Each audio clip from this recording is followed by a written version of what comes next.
Bismillahirrahmanirrahim. Assalamualaikum warahmatullahi wabarakatuh. Alhamdulillah rabbil alamin. Wassalatu wassalamu ala asyrafil anbiya'i wal mursalin wa ala alihi wa ashabihi ajma'in. Sahabat inspirasi, sahabat Quran yang dimuliakan oleh Allah Subhanahu wa taala. Alhamdulillah, syukur kepada Allah Subhanahu wa taala. Hari ini kita dipertemukan oleh Allah dalam kajian yang penuh barokah, mengulas tentang ayat-ayat dalam program tafsir inspirasi. Mudah-mudahan kita semuanya mendapatkan rahmat, ridho dan inayah dari Allah Subhanahu wa taala. Baik sahabat Quran yang dimuliakan oleh Allah Subhanahu wa taala. Hari ini kita akan bicara tentang sikap optimisme dalam kehidupan kita. Akan kita urai dari surat Maryam ayat 16 sampai ayat ke-20. Baik sahabat Quran yang dimuliakan oleh Allah Subhanahu wa taala. Mari kita baca ayat yang ke-6. A'udzu billahi minasy syaithanir rajim. Bismillahirrahmanirrahim. واذكر في الكتاب مريم إذ انتبذت من أهلها مكانا شرقيا. Ceritakanlah Muhammad kisah Maryam dalam Al-Quran Karim, yaitu ketika dia mengasingkan diri dari keluarganya ke suatu tempat di sebelah timur Baitul Maqdis. Baik, sahabat Quran yang rahmati Allah Subhanahu wa taala. Terkadang seorang mukmin itu perlu kesendirian, jauh dari kebisingan hingar-bingar untuk berpikir dan berzikir kepada Allah Subhanahu wa taala. Ya. Jadi Allah Subhanahu wa taala mengingatkan kepada kita dari surat Al-Maryam ini, kita sudah mungkin terlalu lelah untuk mencari kehidupan dunia, lelah ya, untuk terus berusaha, maka perlu ada satu waktu kita sendiri uzlah kepada Allah Subhanahu wa taala. Dan ingatlah ini, wahai umat Muhammad, ingatlah tentang kisah Maryam ini. Maryam, kalau menurut sebagian para ulama, itu dia posisinya adalah di bawah Nabi, Siddiqah. Level yang pertama adalah Rasul, di bawahnya ada Nabi, Siddiqah. Inilah ibunda Maryam, ibunda Nabi Isa alaihi salam. Maka perlu kita menjauhkan diri dari keluarga, menjauhkan diri dari kaum. Untuk apa? Untuk beruzlah, untuk bertafakur, berzikir kepada Allah Subhanahu wa taala. Itu adalah ibadah. Sahabat Quran yang dimuliakan oleh Allah Subhanahu wa taala. Kemudian, ya, itulah optimisme. Jadi, optimisme itu adalah pemikiran. Kapan kita renungkan? Kita renungkan di saat kita sendiri bersama Allah Subhanahu wa taala. Lawan dari optimisme itulah pesimis.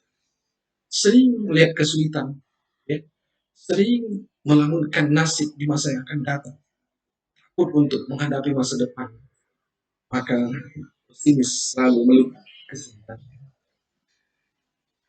Kemudian ayat yang kedua, sahabat Quran yang dimuliakan oleh Allah Subhanahu wa taala, ayat ke-17 ini, apa kata Allah Subhanahu wa taala?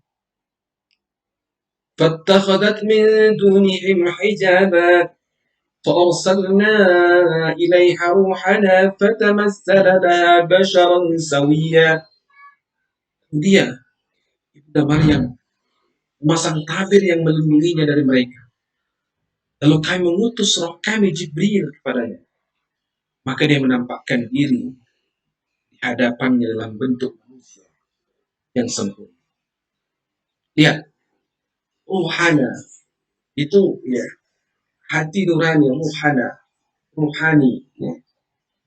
Jadi lihatlah, ketika Ibunda Maryam sendirian berzikir dan bertafakur kepada Allah Subhanahu wa taala, Siapakah yang diutus oleh Allah?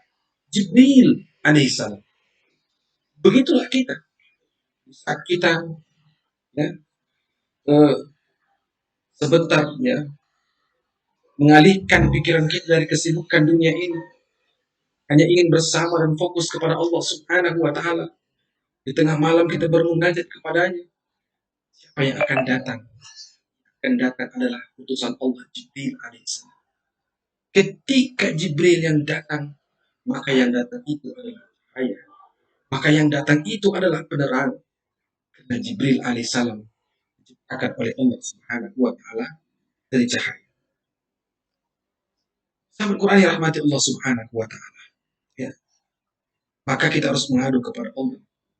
Ketika kita mengadu kepada Allah Subhanahu wa Ta'ala, Allah dengan izinnya akan datang pertolongan, datang petunjuk yang diberikan oleh Allah Subhanahu wa Ta'ala.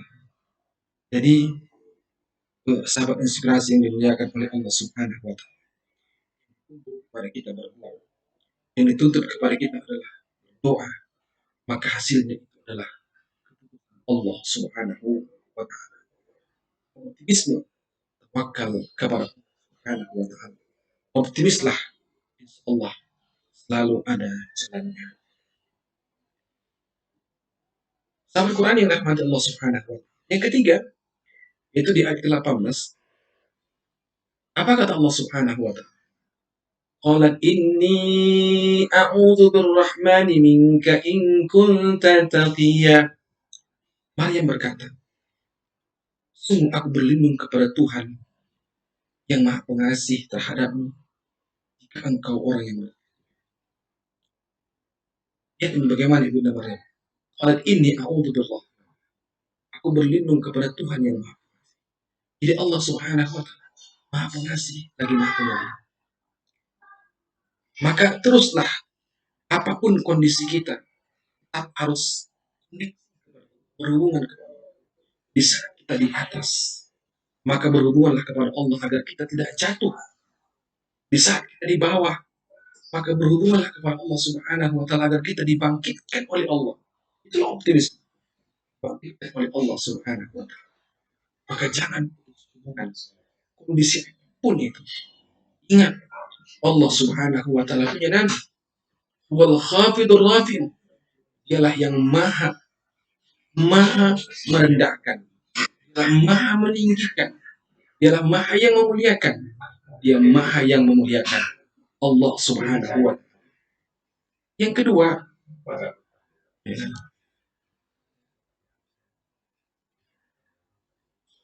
sahabat Quran yang dimuliakan oleh Allah Subhanahu wa Ta'ala,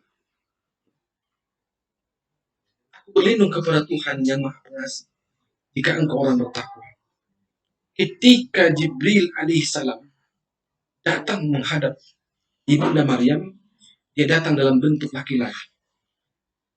Maka ya, kata Allah Subhanahu wa Ta'ala, ya, jika engkau orang bertakwa, jika engkau orang datanglah, ya, Allah, ya, Allah akan Subhanahu wa Ta'ala dan kepada kita dalam kondisi apa.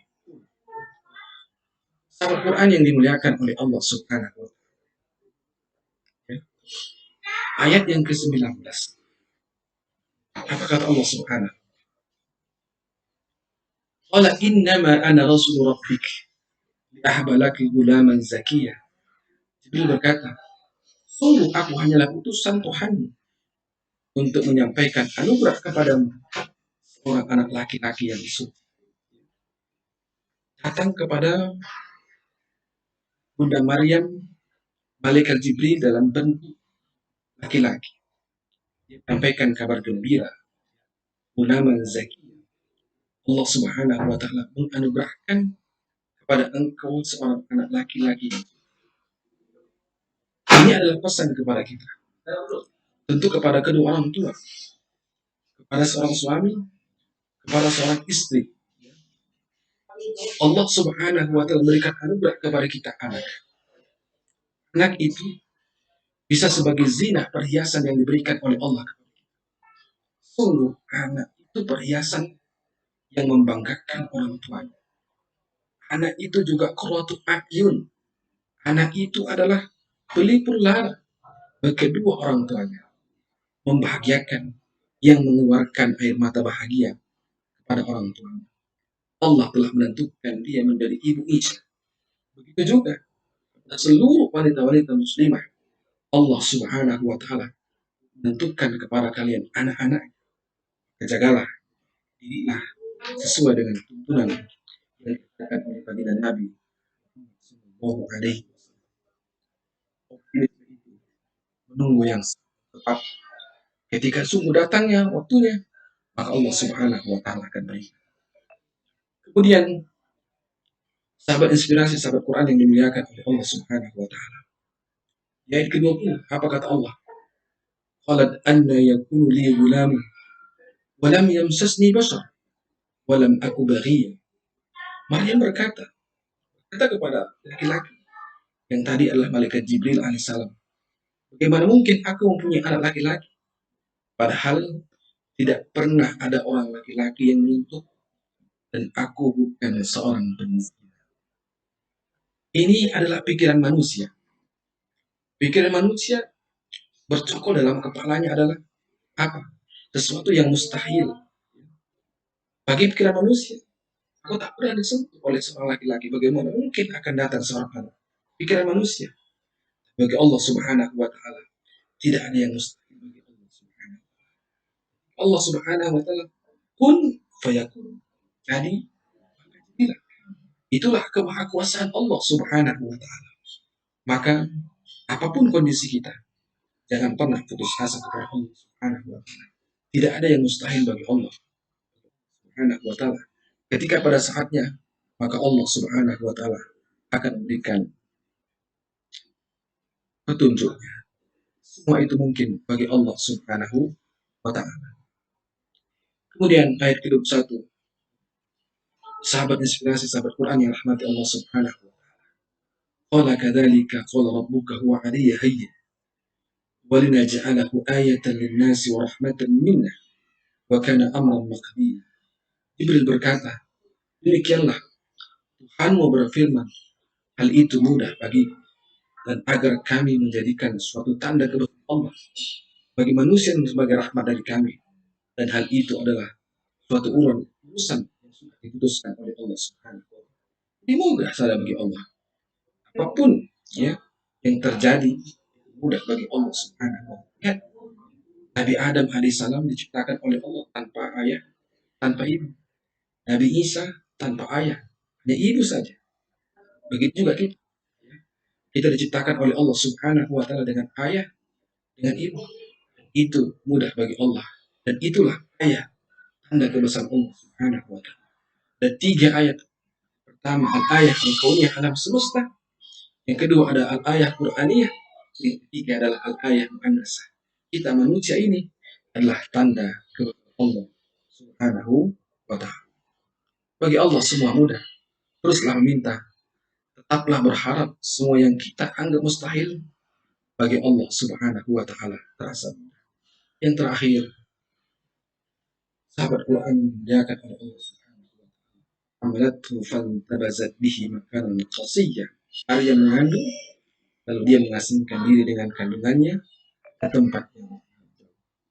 Ada saatnya manusia yang itu harus pergi, bukan untuk menjadi pengecut, tapi untuk diri kepada Allah Subhanahu wa taala. Optimisme itu pengecut sesaat, tapi apapun tetap rahmat Allah Subhanahu wa taala. Mari kita ambil kesimpulan, ya, para pecinta Al-Quran dan sahabat inspirasi yang dimuliakan oleh Allah. 7 sikap optimis dalam kehidupan. Pertama, optimis itu perlu pemikiran. Optimis itu kepada Allah. Optimis itu selalu berhubungan kepada Allah. Optimis itu menunggu saat yang tepat. Kelima, semua mungkin mudah bagi Allah. Bagi Allah semua mudah. 7, optimis itu mengatur hanya sesaat. Ayat Taufiq wal Hidayah. Wa khairan. Assalamualaikum warahmatullahi wabarakatuh.